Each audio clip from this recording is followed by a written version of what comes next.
खंडेरायाच्या चंपाषष्ठी उत्सवाची आज सांगता होते आणि त्यानिमित्त खंडेरायाचं दर्शन घेण्यासाठी राज्यभरातून मोठ्या प्रमाणात भाविक जेजुरी गडावर दाखल होत आहेत। मोठ्या भक्तिभावाने हे भावी मल्हारी मार्तंड खंडेरायाचं दर्शन घेत आहेत।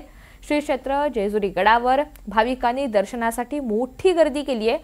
दुपारी वांग्याचं भरीत रोडगा देवाला प्रसाद म्हणून दिला जातो आणि त्यानंतर उत्सवाची सांगता होते।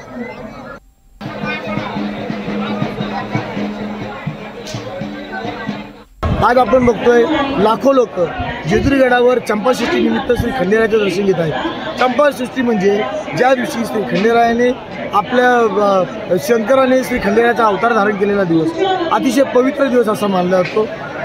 जे भक्त ज्यांचं कुलदैवत जेजुरीचा खंडेराय आहे, ज्यांचं आराध्य दैवत आणि जे श्रद्धेने खंडेरायाला पुजतात ते आज सर्वजण श्री खंडेरायाचं दर्शन घेतात। आपल्या घरचे देव घेऊन या ठिकाणी देवभेट करायला येतात, कळी भंडार करतात, यथासांगपणे भरीत रोडग्याचा नैवेद्य दाखवतात।